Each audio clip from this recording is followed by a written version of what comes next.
myself and succeeded in reaching Kandahar in safety, where I found my regiment and at once entered upon my new duties. The campaign brought honours and promotion to many, but for me it had nothing but misfortune and disaster. I was removed from my brigade and attached to the Berkshires, with whom I served at the fatal Battle of Maiwand. There, I was struck on the shoulder by a Jezeel bullet which shattered the bone and grazed the subclavian artery. I should have fallen into the hands of the murderous Ghazis had it not been for the devotion and courage shown by Murray, my orderly, who threw me across a pack horse and succeeded in bringing me safely to the British lines. Worn with pain and weak from the prolonged hardships which I'd undergone, I was removed with a great train of wounded sufferers to the base hospital at Peshawar. Here I rallied and had already improved so far as to be able to walk about the wards and even to bask a little upon the veranda, when I was struck down by enteric fever, that curse of our Indian possessions.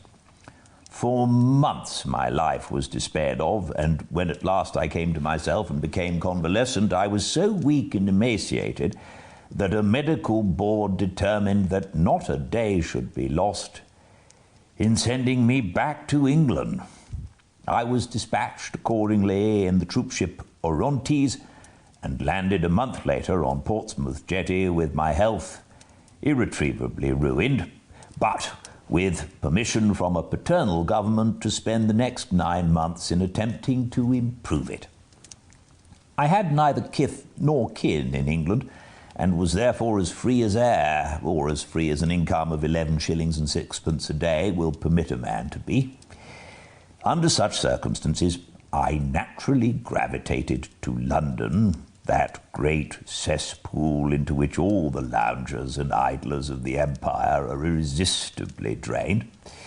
There I stayed for some time at a private hotel in the Strand, leading a comfortless, meaningless existence, and spending such money as I had considerably more freely than I ought.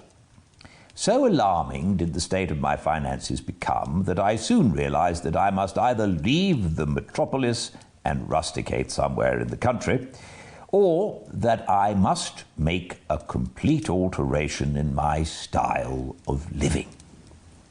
Choosing the latter alternative, I began by making up my mind to leave the hotel and to take up my quarters in some less pretentious and less expensive domicile. On the very day that I'd come to this conclusion, I was standing at the Criterion bar when someone tapped me on the shoulder, and turning round, I recognized young Stamford, who had been a dresser under me at Bart's. The sight of a friendly face in the great wilderness of London is a pleasant thing indeed to a lonely man. In old days, Stamford had never been a particular crony of mine, but now I hailed him with enthusiasm, and he in his turn appeared to be delighted to see me.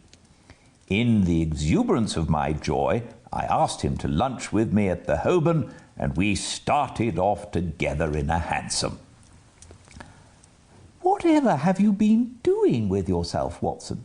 he asked in undisguised wonder as we rattled through the crowded London streets.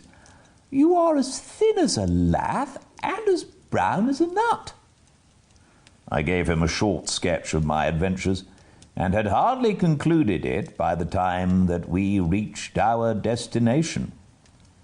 "Poor devil," he said, commiseratingly, after he'd listened to my misfortunes. "What are you up to now?" "Looking for lodgings," I answered, "trying to solve the problem as to whether it's possible to get comfortable rooms at a reasonable price." "That's a strange thing," remarked my companion. "You are the second man today that has used that expression to me." "And who was the first?" I asked.